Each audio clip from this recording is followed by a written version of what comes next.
যে জামাত ইসলাম একটি ধর্মান্ধ, একটি উগ্রপন্থী দল, তারা ধর্মকে নিয়ে ব্যবসা করতে চায়।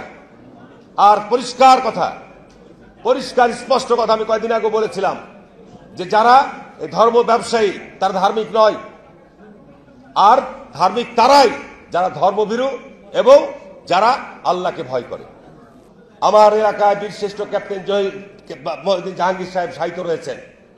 উনি রাজাকারদের দ্বারা নিহত হয়েছেন, পাকিস্তানি সেনাবাহিনীর দ্বারা নিহত হন নাই। শেখ মুজিব সাধারণ ক্ষমা ঘোষণা করেছিলেন, শেখ হাসিনা এসে বিচার শুরু করেছিলেন।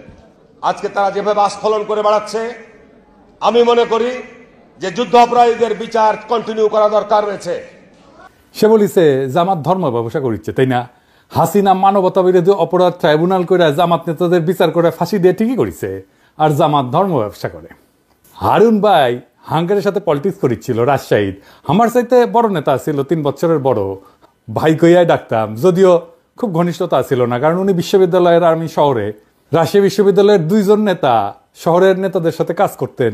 এক রাগিব হাসান মুন্না আর ছাত্রমৈত্রীর, আর ছাত্রদলের রিজভি ভাই। যাই হোক, হারুন ভাইরে আজ আমি খুব বেশি কিছু কমু না আগের সম্পর্কের খাতিরে, কিন্তু হারুন ভাই আপনি যদি এরকম বেপরোয়া ইন্ডিয়ান লাইনের রাজনীতি চালায় যেতে থাকেন, প্রমিজ আপনারা আমি হাউন আঙ্কেল বানাই দেবো। কেন আপনি ইন্ডিয়ান লাইন পার্সু করিচ্ছেন এটা দেখে দেবো। আপনি কোন আক্কেলে মানবতা বিরোধী অপরাধের সাফাই গাইয়া এটারে চলমান রাখার প্রস্তাব রাখলেন? আপনার নেত্রী খালেদা জিয়া কি বলছিল তার একটা ভিডিও শুনি আগে, আপনারাই শোনাই, বোধহয় শুনেন নাই, শুনেন। 4 দলীয় জোটের নেতা তাদের মিথ্যে মামলা দিয়ে মতিউর রহমান নিজামী, মুজাহিদি, সাইদি, দেলোয়ার হোসেন সাইদি, কামরুজ্জামান, কাদের মোল্লা, এদের সবাইকে তারা মিথ্যে মামলা দিয়ে গ্রেফতার করে রেখে দিয়েছে। এইবার আসেন তিনি নানা সময় কি বলছেন সেটা দেখি। জাতীয় সংসদে বিরোধী দল সেই সময় বিএনপির স্থায়ী কমিটির বৈঠক শেষে খালেদা জিয়া বিবৃতিতে জামাত নেতাদের অবিলম্বে মুক্তি দাবি করে বলছেন, জামাতে ইসলামের শীর্ষ 3 নেতা মতিউর রহমান নিজামী, আলী হাসান মুজাহিদ এবং দেলোয়ার হোসেন সাইদিকে গ্রেপ্তারের ঘটনা চরম স্বৈরাচারী পন্থায় রাজনৈতিক নিপীড়নের এক জঘন্য নজির। সুপ্রিম কোর্টের আইনজীবী সমিতির নবনির্বাচিত কর্মকর্তাদের এক সম্বর্ধনা অনুষ্ঠানে প্রধান অতিথির বক্তৃতায় খালেদা জিয়া বলছিলেন, বিচারের নামে প্রহসন এবং বিনা বিচারে আটকে রাখার এক জঘন্য ফাঁদ যুদ্ধাপরাধের বিচারের নামে গঠিত আন্তর্জাতিক অপরাধ ট্রাইব্যুনাল। এই ট্রাইব্যুনালের আইন, বিধি ব্যবস্থা, তদন্ত ও গঠন প্রক্রিয়া কোনো কিছুই স্বচ্ছ কিংবা আন্তর্জাতিক মানসম্পন্ন না। আন্তর্জাতিক মহল থেকে সে কথা পরিষ্কারভাবে বলে দেওয়া হচ্ছে, তবুও সরকার এই বিচারের নামে বিরোধী দল দমনের পথ বেছে নিয়েছে। এমনকি নয়াপল্টনে বিএনপির কেন্দ্রীয় কার্যালয়ের সামনে 4 দলীয় জোটের সমাবেশে খালেদা জিয়া যুদ্ধাপরাধের বিচারের নামে প্রহসন চলছে বলে দাবি করছিলেন। যুদ্ধাপরাধের বিচারকে রাজনৈতিক উদ্দেশ্য প্রণোদিত প্রহসন ছাড়া কিছুই নয় বলে অভিযোগ করে খালেদা জিয়া বলছিলেন, প্রধানমন্ত্রী একসময় জামাতে ইসলামীকে পাশে বসায় রাজনীতি করছেন, তখন কোথায় ছিল যুদ্ধাপরাধ? জামাত তখন এত প্রিয় ছিল, আর এখন কেন এত খারাপ হইল? এক সময় তো একসঙ্গে নির্বাচনও করছেন, এখন যাদের যুদ্ধাপরাধের অভিযোগে বিচার করা হচ্ছে তাদের বিচার মানুষ মানে না। বিএনপির ক্ষেত্রে একই জিনিস চলে, জামাতের সাথে রাজনীতি করছেন, ঐক্য করছেন, নির্বাচন করছেন, সরকার গঠন করছেন, এখন জামাতে তো খারাপ হয়ে গেল।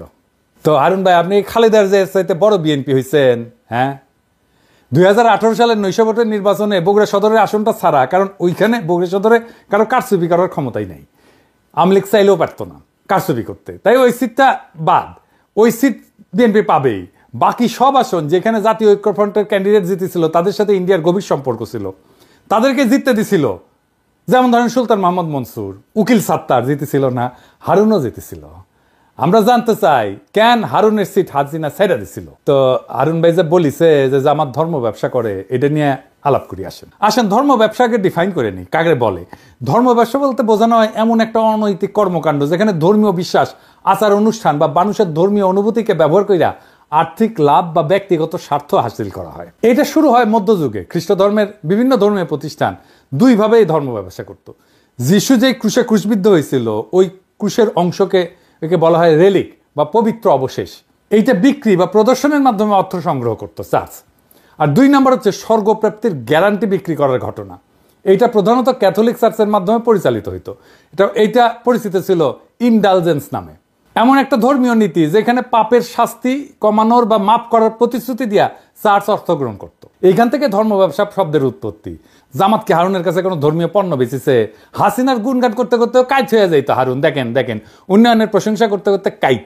আবার একবার চাপাই নবাবগঞ্জে কোন এক ট্রেনের উদ্বোধন করবার যায় নাকি হাসিনা হারুনের খোঁজ করেছিল, সেটা তো একেবারে কাইট হয়ে পড়েছিল। দেখেন যাই হোক, আজকে হারুনরা আর কিছু কইলাম না, আর এক মাল দেখি। খালেদা জিয়ার উপদেষ্টা ফজলুর রহমান সাহেব, সাবেক ছাত্রলীগের সভাপতি, ওই যে কেন বিএনপি করে বুঝি না, ওই বিএনপি বসে রাজনীতি করেছে আওয়ামী লীগের। ওই খালেদা জিয়ার নাকি উপদেষ্টা, তো খালেদা জিয়া কি উপদেশ দেয়?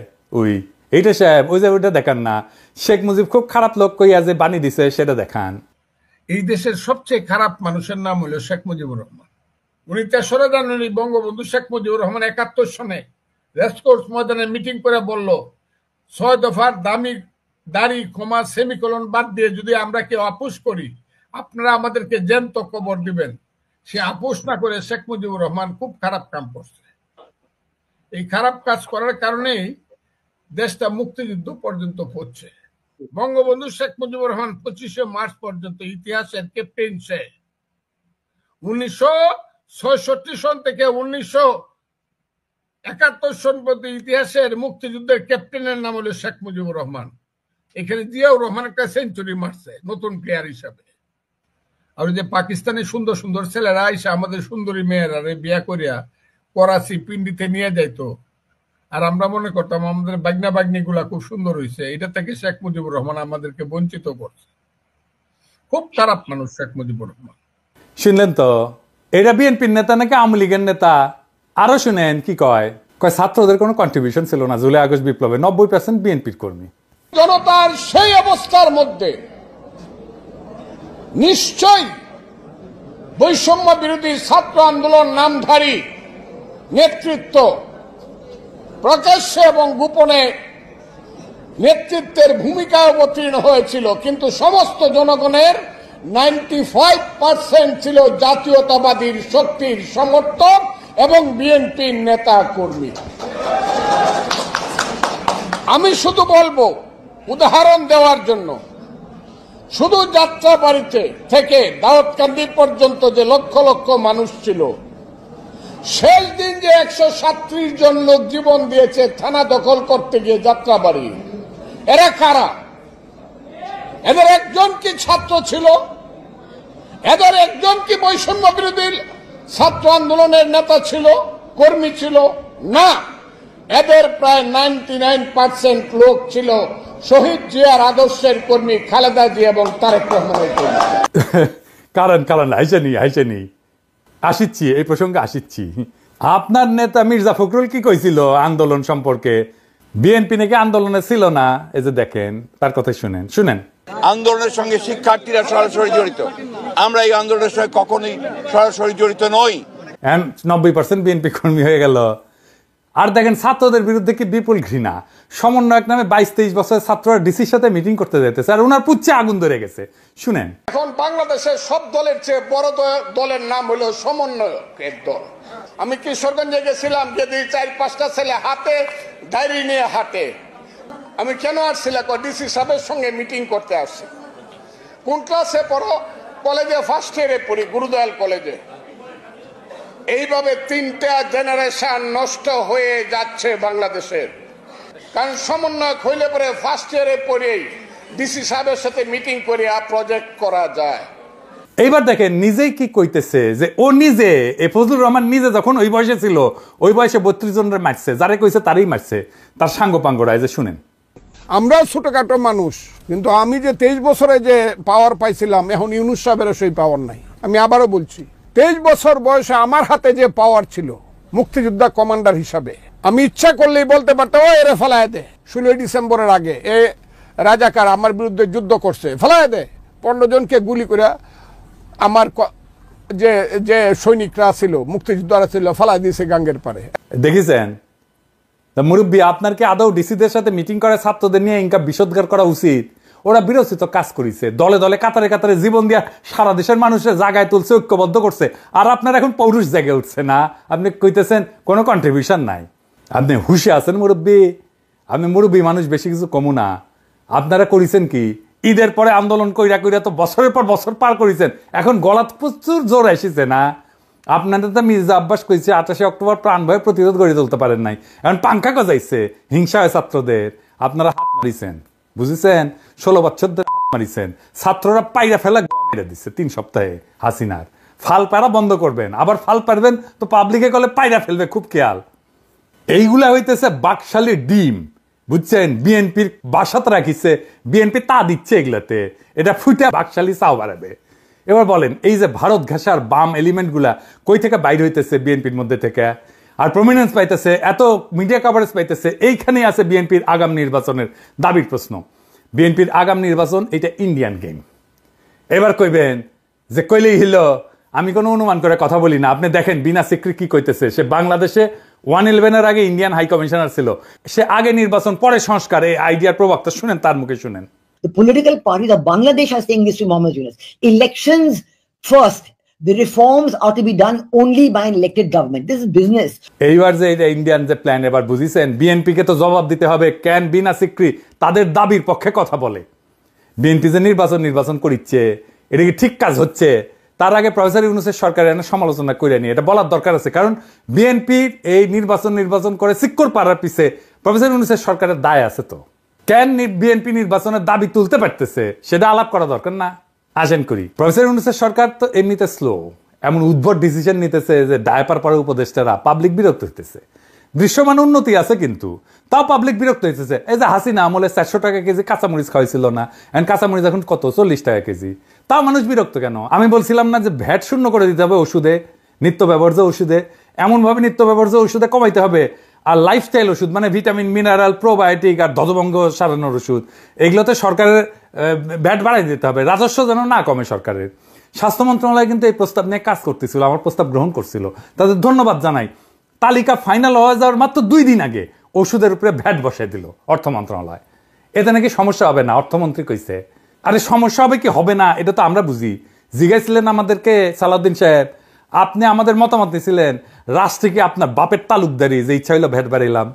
আপনারা গালাইছিলাম, এরে ওরে কমপ্লেন করেছিলেন। নূরজাহান আপা বলে যে তুমি গালাইবা না এখন থেকে বয়স্ক মানুষকে, আমি গালি দেওয়া বন্ধ করেছি উনার রিকোয়েস্টে। আর আপনাদের পাঙ্খা গজাইছে। নূরজাহান আপা দেখেন, এবার দেখেন, আপনার কাছে তো আমি কমিটমেন্ট দিছিলাম গালি দিব না, দেখেন আপনার মন্ত্রণালয়কে খাইলো বাম্বু। পাবলিক এখন আপনারা গালাইতেছে যে আপনি বোধহয় ওষুধের দাম বাড়াইছেন। আচ্ছা সালাউদ্দিন সাহেব, ওষুধের উপরে ভ্যাট বাড়ানোর আগে আপনার একবারের জন্য মনে হইল না যে আমি একটু স্টেক হোল্ডারদের সাথে আলাপ করে নিই? আমার সাথে আলাপ না করেন, আপনারা তো মানুষ বিলা মনে করেন না। হ্যাঁ বলেন, কার সাথে আলাপ করেছিলেন? আপনি যতই জ্ঞানী হন না কেন, আপনি যত জ্ঞানী হন, যত পাস দেন, যত পিএইচডি করেন, আপনি তো হেলথের বুঝেন, কিছুই বুঝেন না আপনি। তো ডিসিশন কেন নিজে নিজে নেন? বুঝান তো। সাউদ্দিন সাহেব, আপনি কথা কইবেন, স্টেক হোল্ডারদের সাথে কথা কইবেন, আমার সাথে কোন বা যার সাথে কোন কথা বলে কনভিন্স করবেন কেন আপনি ভ্যাট বাড়াইছেন ওষুধের উপরে। আমার সাথে কথা কইতে চাইলে মোস্ট ওয়েলকাম।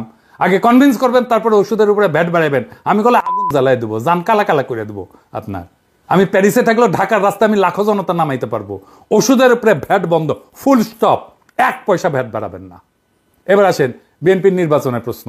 আচ্ছা বিএনপি ভাইরা, আপনারা যে নির্বাচন করছেন, ইকোনমির অবস্থা জানেন? ইকোনমি যে জয় বাংলা হয়ে আছে সেটা জানেন? খবরই তো নাই। অর্থনীতির অবস্থা নিয়ে ভিডিও আসবি, আমি ভয় পাইতে চাই নাই, তাই এটা নিয়ে কিছু বলি নাই। আপনারা বলেছে, আপনারা না বললে আপনারা বুঝবেন না কিসের মধ্যে ল্যান্ড করতে যাইতেছেন। এর মধ্যে রাষ্ট্র ক্ষমতা যাবেন, পারবেন না তো চালাইতে, দেশে চালাইতে পারবেন না, টাকা নাই তো। আর আপনারা কি তৈরি রাষ্ট্র ক্ষমতা নেওয়ার জন্য? আপনার ছায়ামন্ত্রী সভা কই? রাষ্ট্রপ্রধান কে হবে? এইসব কি দেশবাসীর জানা উচিত না? এই যে 5 মাসে বেশি গেল, এই সময় অন্তঃসার শূন্য বক্তিমা ছাড়া আর কি দিচ্ছেন? সরকারের নাকি সাহায্য করবেন, কি ভালো সাহায্য করেছেন? এই যে ইন্ডিয়ান ডিসইনফরমেশন ক্যাম্পেইন কিছু করেছেন, এটার মোকাবেলা দল হিসেবে তো আপনার সক্ষমতা দেখতে চাই আমরা। আপনাদের তো খাইয়া ফেলবে ইন্ডিয়া। এখন ভাবিছেন ইন্ডিয়ার সাথে সিস্টেম করেছেন, ইন্ডিয়া ঝামেলা দিবে না। যেই মাত্র একটা স্বাধীন নীতির বাস্তবায়ন করতে যাইবেন, তখন দেখবেন ওইসব প্রতিশ্রুতির চাঙ্গে তুইলা কোমর বেঁধে নামবে আপনার বিরুদ্ধে। এখন যদি মনে করেন আপনি ইন্ডিয়ার ইচ্ছা মতো চালাইয়া তার মন পাইবেন, পাবলিকে ছাড়বে, আপনাদেরকে ছাড়বে না। আপনাদের জনগণের শক্তির উপরে ভরসা করতে হবে। এই যে 31 দফা দিচ্ছেন, পুরাই তো বুলশিট। একটা এক্সাম্পল দিই, হ্যাঁ, মনে কিছু কইলেন না। আপনাদের কইলে তো আবার মনে কিছু করেন। বিএনপির 31 দফার 25 আর 26 দফা আছে স্বাস্থ্য নিয়ে কথা। দেখি আমি পড়ে দেখি। স্বাস্থ্যকে সম্পদ হিসাবে বিবেচনা করে সবার জন্য স্বাস্থ্য এবং বিনা চিকিৎসায় কোনো মৃত্যু নয়, এই নীতির ভিত্তিতে যুক্তরাজ্যের আদলে সার্বজনীন করা হবে, মানে সার্বজনীন স্বাস্থ্যসেবা করা হবে। স্বাস্থ্যসেবা প্রবর্তন করে সবার জন্য স্বাস্থ্য কার্ড চালু করা হবে। জাতীয় বাজারে স্বাস্থ্য খাতে জিডিপির 5% অর্থ বরাদ্দ করা হবে। আপনার কি জানা আছে এনএইচএস এর যুক্তরাষ্ট্রের মডেলটা কি? এটা বাংলাদেশের জন্য আসলে উপযুক্ত কিনা? আপনার কোনো ক্রিটিক্যাল সেন্স আছে? আসেন এটা বুঝে দেখি। এনএইচএস এর মডেল বাংলাদেশে চলবে না। এর কারণগুলো হইলো, একটা হচ্ছে অর্থনৈতিক সীমাবদ্ধতা। এনএইচএস এর মডেলটি এটা অর্থায়ন করার জন্য একটা শক্তিশালী এবং ধারাবাহিক রাজস্ব ব্যবস্থা প্রয়োজন।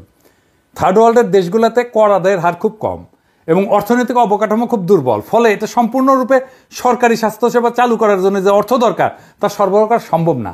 জিডিপির 5% বরাদ্দ করবেন। ইউকের কত পার্সেন্ট আছে জিডিপির আপনি জানেন? প্রায় 12% জিডিপির। তা আপনি কেমনি করবেন বললেই হইলো। আপনি ওইদিকে বলতেছেন 5% আর বলতেছেন ইউকের মতো করবেন। বা আপনার কাপড় এতটুকু, আপনি সামনে ডাকবেন না পিছে ফুটা ডাকবেন সেটাই তো ঠিক করতে পারেননি। আপনি তো সামনে ডাকলে পিছের ফাঁকা হয়ে থাকবে। এনএইচএস এর পরিচালনার জন্য একটা দক্ষ প্রশাসনিক কাঠামো দরকার। এটা বাংলাদেশের আছে। ইনস্টিটিউশনাল কোনো স্ট্রেংথ আছে বাংলাদেশের? কেন্দ্রীয়ভাবে স্বাস্থ্যসেবা পরিচালনার জন্য যে ধরনের দক্ষতা দরকার সেটা তো বাংলাদেশের নাই। এবং আমাদের স্বাস্থ্যের যে প্রায়োরিটি এবং রোগের প্রকৃতি এবং প্রায়োরিটি একরকম না। এনএইচএস এখানে নন কমিউনিকেবল ডিজিজ যেমন ডায়াবেটিস, ক্যান্সার এগুলোকে প্রাধান্য দেয় সিস্টেমটা বানানো হয়েছে। আর আমাদের মতো দেশে এটা কমিউনিকেবল ডিজিজ, সংক্রামক রোগ এগুলো বেশি। ডেঙ্গু, ম্যালেরিয়া, অপুষ্টি, ডায়রিয়া, টাইফয়েড এগুলো বড় সমস্যা। আপনি যে বলেছেন সবার জন্য স্বাস্থ্য, ওইটা primary health care. Primary health care NHS এর প্রায়োরিটি না। তো দুইটা একই সাথে করবেন, আবার বাজেট দেবেন 5%, কেমনে করবেন? পারবেনই না। আপনার 5 লাইনের একটা হেলথ স্ট্র্যাটেজি করতে গেলে পুরাই ভুল করেন, তো রাষ্ট্র চালাইবেন কেমনে?